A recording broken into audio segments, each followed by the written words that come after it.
News 24 घडामोडी श्वास चालू घडामोडींचा। आपण गेल्या 20 वर्षापासून शिवसेनेचे एकदम कट्टर कार्यकर्ते म्हणून काम करत होतो।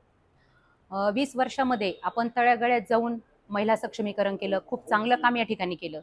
त्याच्यामध्ये आम्हाला आपले स्वर्गवासी अनिल भैयाजी राठोड यांचंही 20 ते 25 वर्ष आपल्याला चांगलं मार्गदर्शन मिळालं।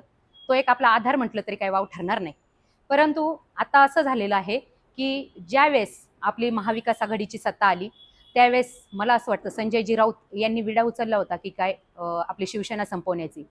कारण आपले हिंदू हृदय सम्राट सरसेनापती बाळासाहेब ठाकरे जर असते तर मला नाही वाटत त्यांनी कधीच कोणाचा सपोर्ट घेतला असता।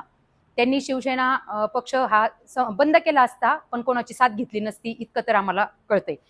मला असं वाटतं की ज्यावेळेस संजयजी राऊत यांनी शिवसेनेबद्दल शिवसेना संपवण्यासाठी जे काही कांड केले त्या कांडला सर्वात प्रथम मी निषेध करेल। कारण आज आम्ही या राष्ट्रवादी काँग्रेसमध्ये जो प्रवेश करतोय हे फक्त त्यांच्या चुकीमुळे असं मला तरी वाटतंय।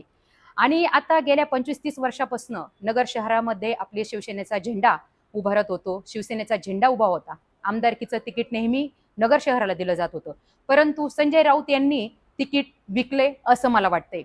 कारण नगर शहरामध्ये 25 वर्ष आमदार असणाऱ्या ठिकाणी आज जर उमेदवारी मिळत नसेल तर याच्यापेक्षा आमचं शिवसैनिकांचं दुर्दैव।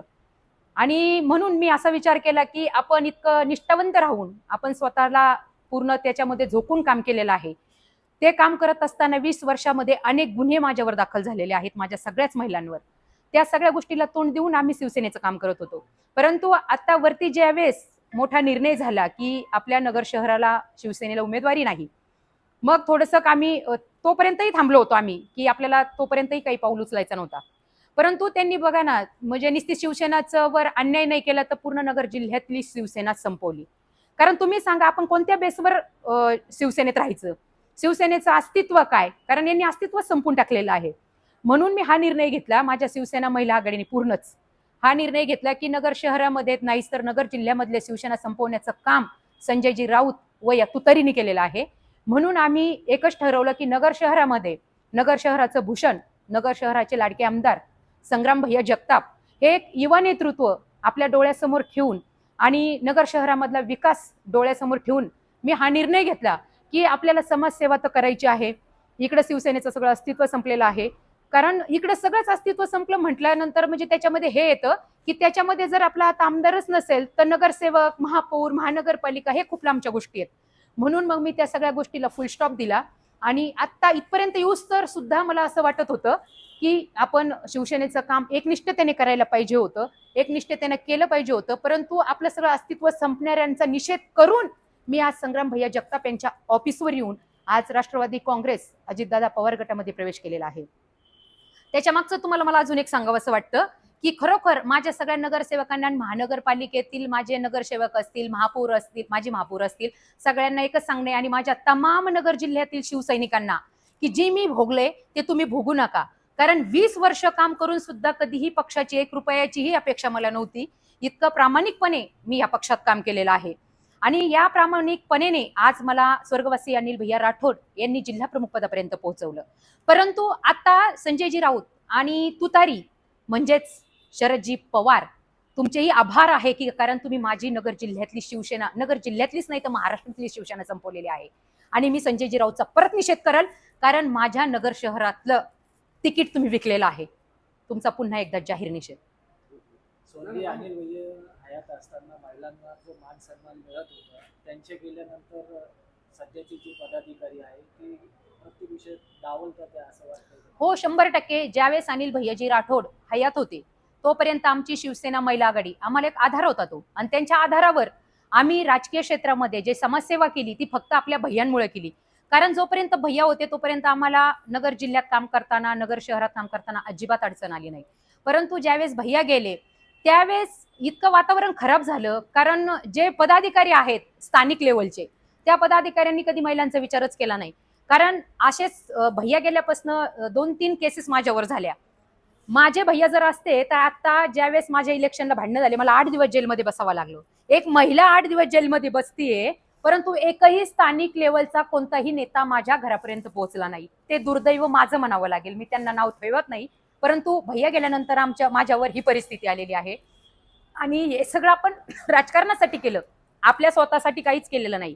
कारण ज्यावेळेस मी 8 दिवस जेलमध्ये बसले त्यावेळेस फक्त एकदा स्थानिक लोक लेवलचे लोक एकदा येऊन गेले कोर्टामध्ये, परत ते आले पण नाही. म्हणजे अशी आमची महिलांची दशा झाली. तर मग आपण कुठपर्यंत सहन करणार? आणि दुसरी गोष्ट, महिलांना पुढे जाऊ द्यायचं म्हटलं तर हे यांच्या हातात नाहीच आहे. म्हणजे यांना नको वाटतं, म्हणजे यांना फक्त यांचंच मोठं, यांचंच नाव, यांनाच खुर्च्या. कारण मला मागच्या 5 वर्ष पंचायत समितीला भैयांनी शब्द दिला होता की तुम्हाला पंचायत समितीचं तिकीट देणार. त्यावेळेस पण असंच दाबून हे करून माझं पद त्यावेळेस मी उमेदवारी कॅन्सल केली. म्हणजे महिलांना पुढे येऊन द्यायचं नाही हा म्हणजे त्यांनी एक वेळाच उचललेला आहे. त्यामुळं ते पण मला खटकत होतं, म्हणून मग हा विचार केला मी. विधानसभेत आता पुरुष पदाधिकारी जे आहेत शिवसेनेचे, त्यांनी अपक्ष उमेदवारी अर्ज भरला, 2 उमेदवारी अर्ज भरले, त्याच्यापैकी एक महिलाला संधी द्यायला हवी. 100% आता आपल्या नगर शहरामध्ये 2 अपक्ष उमेदवारी अर्ज भरण्यात आलेले आहेत. पण त्याच्यामध्ये सुद्धा आता जी वरती गडबड झाली, जो गोंधळ चाललेला आहे, त्या गोंधळाच्या माध्यमातून एक मी समोर एक ध्यास ठेवून तुम्हाला सांगते की ज्यावेळेस आता ही अपक्ष उमेदवारीचं फायनल झालं त्यावेळेस या स्थानिक नेत्यांनी कोणत्याही महिला आघाडीला विश्वासात घेतलं नाही. आणि दुसरी गोष्ट, ज्यावेळेस त्यांनी उमेदवारी अर्ज भरला तर यांनी असं का नाही केलं, ज्यावेळेस सगळेच एकत्रित येऊन एकच उमेदवार जर ठेवून जर त्यांनी अपक्ष म्हणा, किंवा मला तर असं वाटतं अपक्षाची गरजच नव्हती. तुम्ही जर कट्टर आहात म्हटल्यानंतर सगळ्यांनी जाऊन आमच्या पक्षप्रमुख उद्धवजी ठाकरे साहेब यांच्याकडून उमेदवारी नगर शहराला भेटलीच पाहिजे आणि भेटायलाच पाहिजे होते. हे त्यांनी करायला पाहिजे होतं, पण त्यांनी केलं नाही. आणि त्याच्यात दुर्दैव असं की त्यांनी दोन्ही पण अपक्ष फॉर्म हे त्यांचेच भरले, जेंट्स लोकांचे. त्याच्यात महिलांना ते सक्षम समजत नाही असं दिसून येतंय. त्यांनी महिलांना त्यात उमेदवारी द्यायला पाहिजे. मागील अनेक दिवसांपासून महाविकास आघाडी विद्यमान आमदारांवर ताबेमारी दहशतीचे आरोप करतात. अनेक आंदोलनात तुम्ही स्वतः सहभागी होतात. नेमकं काय प्रकरण आहे आणि काय सत्यता आहे त्यामध्ये? मला असं वाटतं ज्यावेळेस कोणतेही आंदोलन असू, मोर्चा असू, आणि आमच्या ज्या लोकांकडून बोलल्या गेलं की ताबेमारी, दहशत, दादागिरी, मला असं वाटतंय आणि एक विचारावंसं वाटतंय, दादागिरी दहशत म्हटल्यानंतर एवढे अर्ज गेले नसते हो. दहशत दादागिरी कशाला म्हणते हे आधी समजून घ्या.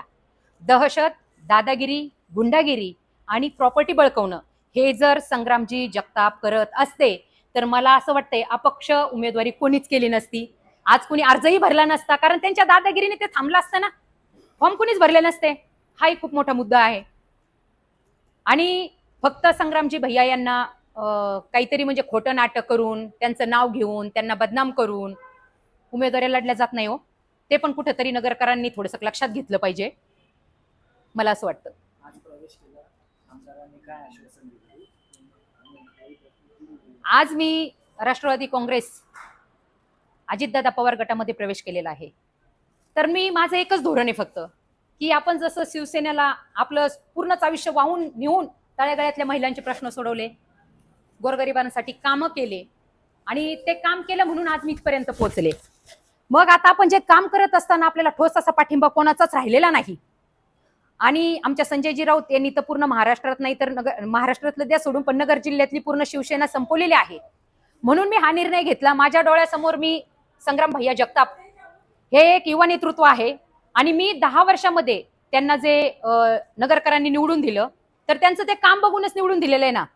मग आम्ही विरोधात असून सुद्धा त्या छोट्या छोट्या गोष्टींचा मी थोडा अभ्यास केला की नगर शहरामध्ये आज एवढा मोठा निधी आणला, आज या निधीमधून आज 150 कोटी रुपयाचा निधी त्यांनी आणलेला आहे आणि नगर शहरामध्ये संपूर्ण नगर शहरामध्ये कामं चालू आहेत. मग जर नगर शहरामध्ये जर इतके मोठे मोठे कामं ते करत असतील आणि ते कामं करत असताना जर आपल्याला त्याच्यात आपला खारीचा वाटा म्हणून जर काम करण्याची संधी मिळत असेल तर त्याच्यामध्ये वाव काहीच नाही.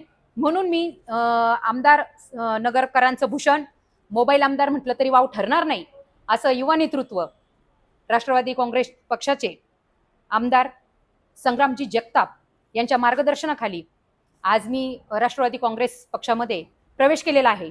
आणि मी आज त्या निमित्ताने फक्त एकच आश्वासन देईल, एकच शब्द देईल. संग्राम भैया जगताप यांनी जो आमच्यावर विश्वास टाकलेला आहे त्या विश्वासाला आम्ही कुठेही तडा जाऊ देणार नाही. आणि आता ही आमदारकीची निवडणूक जो चालू आहे त्या निवडणुकीमध्ये आम्ही एकदम प्रामाणिकपणे काम करणार आणि संग्रामजी जगताप हे आमदार तर होणारच, पण मला विश्वास आहे ते फक्त आमदारच नाही तर ते मंत्री सुद्धा होत असतात. कारण आज त्यांची ती 10 वर्षाची जी कारकिर्दी नगर शहरामध्ये चालत आलेली आहे, जे काम चालत आलेलं आहे त्या कामाच्या माध्यमातून ते पुन्हा एकदा आमदार होत असतात आणि मंत्री सुद्धा होत असतात. इतकीच अपेक्षा व्यक्त करते आणि या ठिकाणी थांबते.